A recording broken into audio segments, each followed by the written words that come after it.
The NFL Combine is over. We got official height, weight, speed, athleticism scores for all of these prospects in the 2024 NFL Draft class. And my man, my dog from ESPN, Jordan Reid, just released a 2-round NFL mock draft. We got to talk about it, baby. Let's get it. Okay, let's get it. Bitch, let's get it. Woo! Welcome back to the station. Welcome back to the channel. Y'all know what it is. Your boy, RayG. You can find me on X at RayGQue. Jordan Reid from ESPN just dropped a 2-round NFL mock draft post-combine with all of the information that we have. Some really dope landing spots, some interesting moves. Let's pull it up and talk about it right now, baby. Here it is right here. The link for this mock will be in the description of this video. Go check it out. Support the work that my dog does. But let's see what we got cracking at the top of the NFL draft board. According to Jay Reid, we've got Caleb Williams going to Chicago Bears at the 1 spot. A lot of speculation about what they're going to do, trade back, all that. I think when it's all said and done, this is what they do. They take the best quarterback in this class, Caleb Williams, and they make him the new face of the franchise. And Chicago Bears fans should be excited. I do believe this is how the NFL draft is going to play out here in April. Now, the Washington Commanders are an interesting team. There's a lot of conversation right now about them not having any particular quarterback that they really like. I've heard from people that it's not Drake Maye. I hear from some people that said 100% leaving the combine, it's going to be Jayden Daniels. Jordan Reid says Drake Maye, quarterback out of North Carolina, ends up as the new Washington Commanders quarterback. Big, athletic, mobile, big-armed quarterback. I know some people question the accuracy, but watching Drake Maye, run that offense over the past couple of years in North Carolina, I think he's going to be a really solid quarterback. When you're talking about from a fantasy football perspective, back-end quarterback one, those are my expectations, the ceiling that Drake Maye has in his potential. So Washington gets their quarterback of the future, and then we move down the board a little bit, and we've got the New England Patriots. What do? Offensive line. They go defense. What do the Pats do? They take quarterback as well. So QBs 1, 2, 3 off the board. Jayden Daniels, Heisman Trophy winning quarterback from LSU. Didn't do anything at the combine. We don't have official height, weight, no running, no testing, no throwing of the football. None of the big 3 quarterbacks did anything in Indianapolis. But what Jayden put on wax this season at LSU, being dynamic through the air and on the ground, he did have some studs in Brian Thomas Jr. and Malik Neighbors. But this is the type of quarterback that you build around. You build your franchise around. He's got that leadership intangibles. Started as a true freshman at Arizona State. New offensive coordinator in Alex Van Pelt and head coach in Gerard Mayo. It's going to be a different-looking New England Patriots team. We've got to kind of remove what we thought about them in the past. Jayden Daniels to the New England Patriots, they reboot their franchise with a quarterback out of LSU. So QBs 1, 2, 3 off of the board. Nothing too crazy so far in this mock that we haven't seen pre-combine. Let's go to the Arizona Cardinals at number 4. Then they select Marvin Harrison Jr., wide receiver out of Ohio State. Didn't do anything at the combine. Not sure he's even going to test at the pro day. He said he's worried about doing things to get him ready for actual football. So Marvin Harrison Jr., again, picks 1 through 4. Nothing crazy here. Pretty standard. This is what it looked like pre-combine. But then things get spicy. He's got a projected trade right here. Ryan Poles and the aggressive nature that he's shown makes a trade with the Los Angeles Chargers to land a second top 5 pick. And we saw the Houston Texans take a similar approach last year when they traded up to select Will Anderson back-to-back with C.J. Stroud. So right here, Bears are moving up to number 5 with the Chargers, and they are moving up to take LSU wide receiver Malik Neighbors. My goodness. 2 top 5 picks. They walk away with Caleb Williams and Malik Neighbors. This is exciting to think about. If the Bears pull something like this off, you can't help but be excited about the direction of this team, what Ryan Poles is doing. You add Malik Neighbors to an offense that already has DJ Moore and Cole Kmet at tight end. They've got a competent running game. Maybe they don't have a superstar with Khalil Herbert and Roschon Johnson, but they've got enough to tote the rock, move the ball down the field. Still got to shore up that offensive line, but I'm sure they could try to do that with some of their later picks. Love the aggressive nature right here in a division where you got to deal with Jared Goff and Amon-Ra St. Brown, Sam Laporta, Jahmyr Gibbs, Jordan Love, and what he's doing with those young cast of wide receivers and whatever Minnesota's going to do. And we'll see here in a little bit. Like this move for Chicago. I don't know what they had to give up in this draft. Let me see right here. He has them giving up a pair of thirds, one this year and one next year. So there it is right there. So there it is. Malik Neighbors, the Chicago Bears in this one. At 106, the New York Giants select Rome Odunze, wide receiver out of Washington. Absolutely smashed the combine, blew that thing out of the water, and there are some analysts who think that Rome Odunze ain't just the wide receiver 2 in this class, but I've seen some people say he's the best receiver overall in this class. Rome Odunze, saw some tweets. Marcus Mosher said he's never been so sure about a wide receiver hitting as he is with Rome Odunze. So Daniel Jones and company get a true alpha level wide receiver, and they need one in the worst way. Rome Odunze to the Giants. So we're going to continue down this mock. The Tennessee Titans get big offensive tackle Joe Alt out of Notre Dame, one of the best tackle prospects in this class. Damn near 6'9", 320 pounds, and athletic. Joe Alt anchoring that front for Brian Callahan and quarterback Will Levis. The Atlanta Falcons go with edge rusher Dallas Turner, who put on a show at the combine. Explosiveness, bendy. He's going to be a dominant pass rusher in the league, and the Falcons need sacks in the worst way. One of the teams with the fewest sacks over the past couple of years in the NFL. The Chargers drop down to 9, and they still get their guy. Feels a little better taking Brock Bowers at 9 than 5. That trade with Chicago. They land the dynamic pass catcher Brock Bowers to help out quarterback Justin Herbert, provide some explosiveness to that offense, and they need it in the worst way. Keenan Allen isn't getting any younger. Mike Williams is explosive when he's on the field, and hopefully we see a second-year leap out of Quentin Johnston. But adding Brock Bowers to a tight end room that is devoid of talent, with Gerald Everett probably gone off of that team, this is a good pick by the Chargers. Brock Bowers at 9, like it a lot better than at 3. The Jets get protection for Aaron Rodgers with Olu Fashanu out of Penn State, athletic tackle. Got a little banged up at the combine, but he should be fine by the time everything is all said and done. You need to get on the field and play football. The Minnesota Vikings get the hot man of the combine, of the early draft process, Michigan quarterback J.J. McCarthy. Very polarizing player right here in McCarthy. A lot of people say he's the good. Some people say he's nothing but a game manager. We'll see. Kevin O'Connell gets his guy. All the rumors and reports are he tried to trade up for Anthony Richardson last year.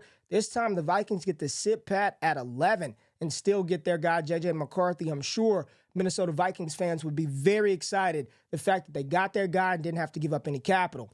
Move down the board a little bit. The Denver Broncos go Jared Verse out of Florida State, the edge rusher. Byron Murphy, the athletic defensive tackle out of Texas, goes top 15 to the Las Vegas Raiders, giving Max Crosby some help. He gets disruptive on the inside, frees things up for Max Crosby, and hopefully we get some more out of Tyree Wilson this year as well for the Raiders. Talisi Fuaga, man, this tackle, nasty, mean. I wish he would last 10 more spots for the Dallas Cowboys, but there's not a chance in hell. And there's also a good chance he's off of the board within the first 10 picks. So this is the type of guy, this tackle class, we're going crazy about how good the wide receivers are. I mean, I'm watching and reading NFL draft analysts talk about this class is like 10, 12 potential first-round picks on the offensive line. So what a freaking draft class. From the wide receivers, the offensive linemen, the corners, the D-line. Incredible draft class. I mean, going through this mock, you're just like, wow. Every damn pick is just like, I want that guy. I want that guy. I want that guy. Fuaga is going to be very good for the New Orleans Saints if this were to come to fruition. The Indianapolis Colts go Terrion Arnold, the cornerback out of Alabama. Had a very good NFL combine. Didn't run as fast as people thought, but man, you watch him in those drills, the fluidity in his hips, how he can turn, sink. He's going to be just fine in a much-needed area for the Indianapolis Colts defense that needs some help. Seattle Seahawks go Darius Robinson, defensive lineman out of Missouri. Saw his stock rise in Mobile at the Senior Bowl. Combine didn't run as fast as 40 as people thought, but he's damn near 300 pounds. So Darius Robinson, relentless motor, and the Seattle Seahawks need interior and exterior defensive line help. Darius Robinson provides some depth and some playmaking ability there. Move down the board, one of the biggest risers at the NFL Combine. Throughout the pre-draft process, there may not be a bigger riser and a player who's done more for their stock than Toledo cornerback Quinyon Mitchell, going out there, dominating the Senior Bowl, and then absolutely crushing the Combine, checking every freaking box, and we know the Jaguars need secondary help. Quinyon Mitchell, cornerback out of Toledo, to the Jags. Cincinnati Bengals get protection for Joe Burrow with offensive tackle J.C. Latham out of Alabama. And Nate Wiggins in his 4.28 40-yard dash take his talents out west to Los Angeles to play defensive back for Sean McVay and the Rams. We move down the board, the Pittsburgh Steelers, one of the tackles that seems to be a big riser, Amarius Mims out of Georgia, monster of a man. Young, very inexperienced at the position, but the talent is through the roof. Pittsburgh Steelers getting offensive line help because they're going to run and establish it with Arthur Smith and Mike Tomlin here in 2024. The Miami Dolphins get one of my favorite prospects in this class, center Jackson Powers-Johnson out of Oregon. Again, would love for him to fall to Dallas, but that feels like a pipe dream at this point in time. He goes to Miami where they need interior offensive line help in the worst way. Their guard, their center, and their other guard, I believe, are all not under contract after this season. Get Jackson Powers-Johnson. Let him be the anchor for Tua in your offensive line for years to come. Hell of a draft if Miami pulls this off. The Philadelphia Eagles go Tyler Guyton, offensive tackle out of Oklahoma. They need a lot of defensive help. Little shocked by this one. Guyton is a good player. Think he's a little raw, but if he can develop into what his frame will allow, he can be a damn good one for the Eagles. Just thought that they might want to target defense and prioritize that in the first round. The Houston Texans with C.J. Stroud get Latia Latu out of UCLA. Very good player. Performed well at the Senior Bowl, did a damn good job at the Combine. Some questions about the medicals, but everything seemed to check out. So the Houston adds another edge rusher to a defense that's already going to be improved with reigning Defensive Rookie of the Year Will Anderson on one side, Latu on the other side. My goodness, D'Amico Ryans is probably laughing to the bank with this selection right here. Dallas Cowboys, so excited about this pick. Troy Fatuanu, my goodness, out of Washington, guard, tackle. I think you play him at tackle. It looks like Tyron Smith is out of the door in Dallas, so you put Fatuanu on the left side with Tyler Smith. Got to still worry about that center position with Biotish not being under contract, but this is a need for the Dallas Cowboys, and I'm glad to see a tackle here. As much as I'd like a receiver, as much as I would like a linebacker, this makes way too much sense for the Cowboys, and this player, athletic, good, play him at tackle. Play him at tackle, and you've got your replacement for Tyron Smith. Love the selection for Dallas. The Packers go with Cooper DeJean, the cornerback safety out of Iowa. Didn't test at the Combine, still nursing an injury. Chop Robinson blew up the Combine, and the Tampa Bay Buccaneers need pass rushing help, so they select Chop Robinson at 26. Then you got the Arizona Cardinals doubling back with their second first-round pick via Houston Texans last year. They get Kool-Aid McKinstry, nursing a Jones fracture in the foot, didn't get to participate at the Combine, but you turn on the tape and you see everything you need to see out of Kool-Aid. They need secondary help. This makes sense. There's still some really good corners on the board. Kool-Aid McKinstry out of Alabama to the Cards. You got the Buffalo Bills selecting Adonai Mitchell, who dropped a 4.3 at 200 at 6'2", 205 pounds at the Combine. Explosive in the jumping drills, testing drills. Catch radius is crazy. Gabe Davis is gone. Stephon Diggs is getting older. This could be a natural replacement for not just Gabe Davis this season, but potentially Stephon Diggs in the future. Big fan of Adonai Mitchell's game. He's pretty much cemented himself as a first-round pick in 2024. You got big Johnny Newton going to the Detroit Lions. This would be great for their defense, helping out Aiden Hutchinson on the edge. You've got a disruptive defensive tackle that can get after the pass rusher. 7.5 sacks for an interior defensive tackle shows that level of explosiveness. This is a Dan Campbell guy. Johnny Newton makes the Detroit Lions better. The Baltimore Ravens get speedster Brian Thomas Jr. Not only can he fly, he's got good size to him as well at 6'3", 210 pounds, giving Lamar Jackson a big-bodied option down the field. You got Zay Flowers. He can do a lot of stuff down the field or underneath. Brian Thomas Jr., excellent at running those deep crossers, those dig routes, and going vertical on those 9 routes. So you put a weapon like this with Baltimore and Lamar, they need it in the worst way. You cannot roll out Flowers and Odell Beckham and Nelson Aguilar next year. Get Lamar a true freaking alpha-level wide receiver. This makes the Ravens so much better. Brian Thomas Jr. to the Baltimore Ravens. The San Francisco 49ers at 31 select Enos Rakestraw, the cornerback out of Missouri. And the Kansas City Chiefs take the fastest man ever to step foot on a combine track, Xavier Worthy out of Texas. I saw Dane Brugler's mock today. He's got Worthy out of Texas to the Kansas City Chiefs. I saw one other mock. I forgot who it was. Maybe it was Jeremiah or the Zerline, but Worthy was not included in the first round. But this just makes a lot of sense, especially with them moving on from Marquez Valdez-Scantling. You put Xavier Worthy in this offense, I think people go crazy. Fantasy football nuts go crazy about this fit. He provides a need. And not only can he stretch the field vertically, X has a robust inventory. He can do different routes. He can run short, intermediate routes, good on the underneath stuff, screen plays, getting the ball in his hands. and he provides some dynamic punt return and kick return capability if they so choose to use him that way. But Patrick Mahomes gets himself a new toy to launch the ball down the field. Haven't seen this level of speed on this team since Tyreek Hill's departure. So there's the first round of Reid's mock. But I told you, he didn't just give us one, baby. He gave us 2 rounds. So we're going to quickly go through round 2 and talk about some of the players and some of the highlights of round 2.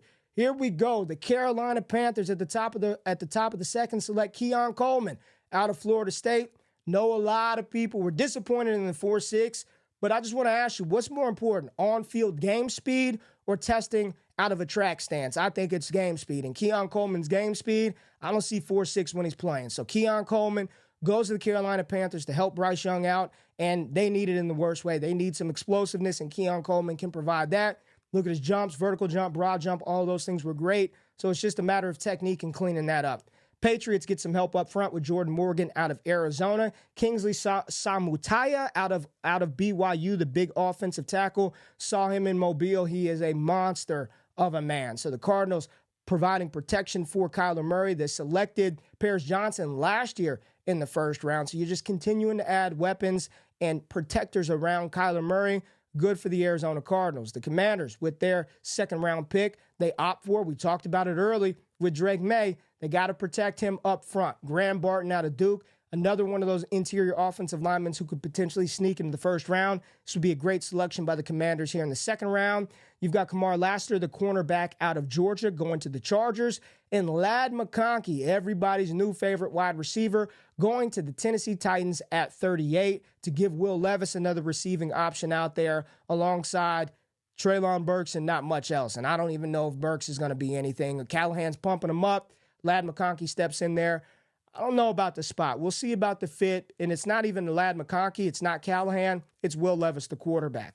The Giants at 39, after selecting Rome Odunze at 6, they opt for a quarterback. Maybe the heir apparent to Daniel Jones, Bo Nix out of Oregon. We've got a Penn State. We got Adi Isaac, the Penn State edge rusher, going to the Commanders. This was a trade via the Bears that they got at pick 40. So he's going to the Washington Commanders. You got Edgerrin Cooper, the linebacker out of Texas A&M, going to the Green Bay Packers. Chris Jenkins out of Michigan, athletic defensive tackle, going to the Minnesota Vikings. Xavier Legette, the big wide receiver out of South Carolina who blazed a 4.39 at the Combine, going to the Atlanta Falcons to have another playmaker alongside Kyle Pitts, Bijan Robinson, and Drake London. They need a wide receiver too. X fits a different mold, does some things differently than Drake London. So this, from a fit perspective, I really like this a lot. This makes a lot of sense for the Atlanta Falcons. Xavier Legette is a good player. And there we go. Another quarterback as a top 50 pick. Michael Penix out of Washington, the Las Vegas Raiders. Now you got a QB battle. Aiden O'Connell versus Michael Penix. Should be fun to watch that play out. You got the New Orleans Saints selecting edge rusher Chris Braswell out of Alabama. And Indianapolis Colts taking Michigan wide receiver Roman Wilson to pair with Anthony Richardson and Michael Pittman Jr. The Giants, with another second-round pick, take Braden Fiske out of defensive tackle out of Florida State. I mean, he had an incredible combine. The motor looks relentless. Big kid. You put him next to Dexter Lawrence, and that would be nasty. I don't even know if he lasts to 47 in the draft. Reid actually said it drafted. I wouldn't be surprised if he's drafted much higher than this. Jacksonville Jaguars take Dominic Pooney, the guard out of Kansas. Theo Johnson, the athletic tight end, goes to the Cincinnati Bengals in the second out of Penn State. The Philadelphia Eagles, they opt for defensive help here in the second. Junior Colson, linebacker out of Michigan. And then you got Zack Frazier, the center out of West Virginia, going to provide help for the Pittsburgh Steelers up front. Again, they spent the first-round pick in this mock on Armarius Mims out of Georgia. Now they solidified the interior offensive line, and they took Broderick Jones out of Georgia last year. So O-line for Pittsburgh, so they can protect Mason Rudolph and help Najee Harris and Jalen Warren run the ball. The Rams take Marshawn Nealon, edge rusher out of Western Michigan. Tyler Nubin, the safety from Minnesota. Good pick by the Philadelphia Eagles, who also lost Sidney Brown with an ACL tear at the end of last season. This makes a lot of sense, and this is a really good player. Malachi Corley, who did not test at the Combine, goes to the Cleveland Browns to provide some more wide receiver help. Got Amari Cooper and Elijah Moore, and that's about it. I know they drafted Cedric Tillman last year out of Tennessee, but Corley's probably brings a little more juice than Cedric Tillman does to that offense. The Miami Dolphins get a tight end, Ja'Tavion Sanders out of Texas. Had a solid combine, nothing spectacular, but if you watch the tape, he wasn't going to ever run fast. JT Sanders provides some downfield ability for Tua. Helps out with another short to intermediate option for the Dolphins if they decide to go two over the top, Tyreek Hill and Jalen Waddle. The Dallas Cowboys, my goodness, let's get it, baby. Trey Benson, running back out of Florida State, the RB1 off of the board. Tony Pollard headed towards free agency and nothing behind him. They need a guy that can handle between the tackles, touches, and catch the ball in the backfield. Get back to doing what the Cowboys do well, running the damn football. Trey Benson would make a ton of sense, and I do believe Dallas will address the running back position early in this draft. Troy Franklin, wide receiver out of Oregon, goes to the Tampa Bay Buccaneers on a team that already has Mike Evans, already has Chris Godwin. You've got Cade Otton, and Trey Palmer played well at the end of last season. Depth piece here for the Tampa Bay Buccaneers. Like Troy, but in a spot like this, I don't see a lot of room for immediate opportunity for Franklin. The Green Bay Packers select RB2 off of the board, Jonathan Brooks out of Texas. Brooks tore his ACL, says he'll be cleared by the summer. One of the best running back prospects in this class. You may have to wait a little bit for him, but you pair him up, could be the heir apparent to Aaron Jones after he's done in Green Bay. Move down the board, you got fast cornerback TJ Tampa going to the Houston Texans. DeMeco Ryans has got to love that. And the Buffalo Bills get interior defensive line help with Devondre Sweat, the 6'5", 360-pounder out of Texas, to just clog up the middle. This would be good for the Buffalo Bills and help those edge rushers on the outside, as well as Ed Oliver right next to Devondre Sweat. The Detroit Lions go big cornerback Cam Hart out of Notre Dame, and they need secondary help in the worst way, and everybody knows it. The Baltimore Ravens select the strong offensive guard out of Kansas State, Cooper Beebe. Very, very physical, very, very strong, and it's going to help the interior of that offensive line for the Baltimore Ravens. Patrick Paul, the big tackle out of Houston, goes to San Francisco. Learning from those guys. Trent Williams, learn from the best, baby. Patrick Paul in that offense should be a nice contributor and a depth piece for that San Francisco team.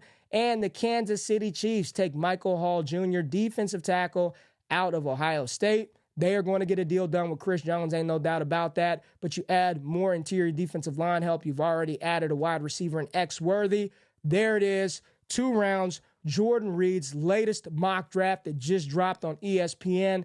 Link to that in the description. What do y'all think about these landing spots? I mean, in my opinion, there's some really nice ones. When I'm looking at this, even in the second round, love the pick by the Indianapolis Colts to add another wide receiver around Anthony Richardson. Also think Las Vegas Raiders selected Michael Penix Jr. would be nice. I mean, he can throw the ball. If you protect him, he can deliver the ball accurately. And in fantasy, if this happened, you would have to pay attention to that landing spot.